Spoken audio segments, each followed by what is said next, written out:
আসসালামু আলাইকুম এভরিওয়ান, কেমন আছেন সবাই?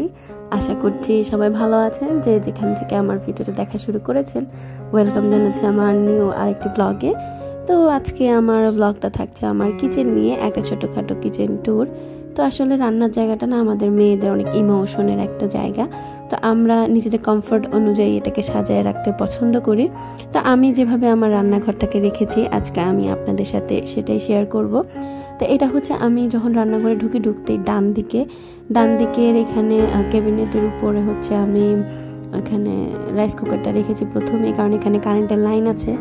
আর আমরা সবাই এখন যেটা করি, বেশিরভাগ মানুষই রাইস কুকারটাই ইউজ করি, এটা অনেক হেল্পফুল। পাশেই হচ্ছে ইলেকট্রিক ব্লেন্ডার, এটা আমার এখন রেগুলারই লাগে, যেহেতু আমার মেয়েটা এখন ওভাবে আস্ত খাবার খেতে পারে না, তাই এটা ওই পাশেই রেখে দিয়েছি। পেছনে যে র্যাকটা দেখছেন, এখানে হচ্ছে যত ধরনের প্লেট আছে, ছোট বড় মাঝারি সব প্লেট, বাটি, তারপরে হচ্ছে আমরা এখানে ডিমও রাখি নিচের তাকটাতে। তো প্লেট ধোয়ার পরে প্রথমে পানি ঝরায় নিই, তারপরে এখানে এনে রেখে দিই, পরে প্রয়োজন মতো আমরা ইউজ করি। আর পাশেই যে জায়গাটা দেখতে পাচ্ছেন, এখানে আমরা তরকারি রান্নার পরে এনে রেখে দেই ঠান্ডা হওয়ার জন্য, বা আমরা সবাই তো রান্না বান্নার পর একটা জায়গা থাকে যেখানে আমরা নিয়ে রাখি। তো এটা হচ্ছে আমাদের সেই জায়গাটা। আমার রান্নাঘরটা যে খুব বড় তা না, ছোটোর মধ্যেই আমার পছন্দসই এই। তো আরেকটু গেলে একটা বটি দেখতে পেলেন, তারপরে থাকে হচ্ছে লবণ আর হচ্ছে তেল। এখানে 2 রকমের তেল আছে। তো এই জায়গাটা আরও অনেক কিছুই থাকতো, কিন্তু এখন আর এখানে রাখা হয় না, যেহেতু আমার মেয়েটা ধরতে শিখে গেছে। আর তার উপরে হচ্ছে ফিল্টার, এই ফিল্টার থেকে পানি নিয়ে আমরা হচ্ছে ফুটাই, তারপর আরেকটা ফিল্টারে দিয়ে খাই। আর এছাড়া রান্না বান্নার কাজেও এই ফিল্টার পানি ব্যবহার করা হয়, যেহেতু আমাদের এখানে পানিতে একটু প্রবলেম আছে। আর হচ্ছে এই যে একটা তার দেখতে পাচ্ছেন, এক তার দিয়ে পানি আসে এখানে ফিল্টার হয়, আর অন্য তার দিয়ে ময়লা পানিটা পড়ে যায়। তারপরে নিচ বরাবর ক্যাবিনেটে দেখতে পাচ্ছেন এটা একটা রশি দিয়ে বাঁধা, কারণ এখানে হলুদ মরিচ থেকে শুরু করে সব ধরনের মশলা থাকে। যেহেতু আমার মেয়েটা মাশাআল্লাহ এখন এগুলো খুলতে টুলতে পারে, তাই এখানে এখন গিট দিয়ে রাখা। আর পাশেই হচ্ছে আমাদের ডাস্টবিন।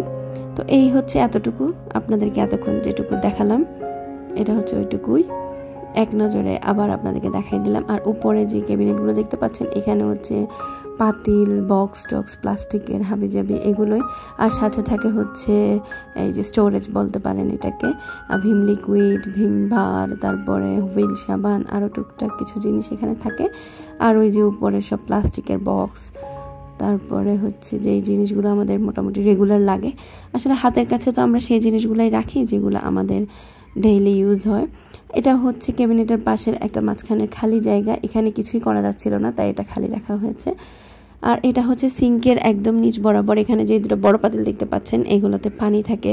পানি ফুটানোর পর আমরা এখানেই স্টোর করি, কারণ গরম থাকে, পাতিল অন্যদিকে নেওয়া সম্ভব না। আর রান্নার পর এখানেই রেখে দেওয়াটা সেফ।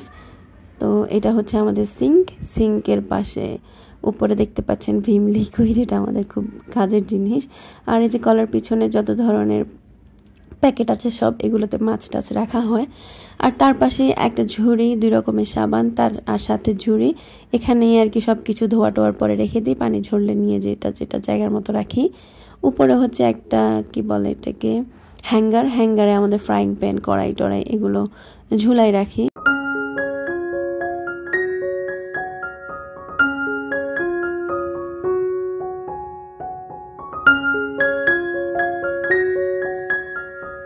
এখন আপনাদেরকে যে জিনিসটা দেখাচ্ছি, এটা হচ্ছে এমন একটা জিনিস যেটা ছাড়া রান্নাঘরে অচল, মানে চুলা।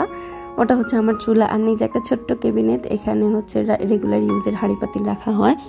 এটা হচ্ছে একদম বেসিনের সিঙ্কের পাশের জায়গাটা, এইটার উপরেই হচ্ছে আমার চুলা।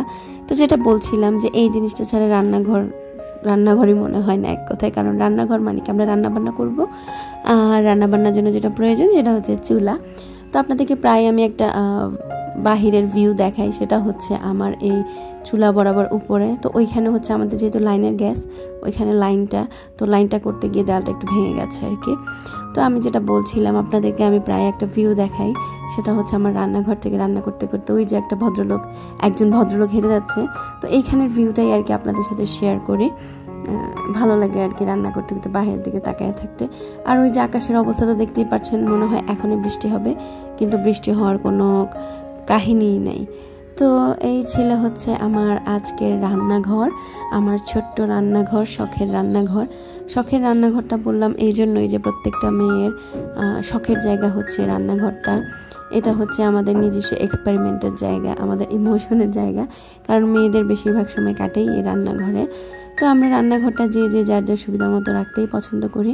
তা আমার রান্নাঘরটা আপনাদের কেমন লেগেছে অবশ্যই জানাবেন। আর আমার ভিডিওটি এতক্ষণ ধরে যারা দেখেছেন তাদেরকে জানাচ্ছি অসংখ্য ধন্যবাদ। যদি আমার ভিডিওটি ভালো লেগে থাকে অবশ্যই আমার চ্যানেলটি সাবস্ক্রাইব করে দিবেন। আজকে এখানেই বিদায় নিচ্ছি। আল্লাহ হাফেজ।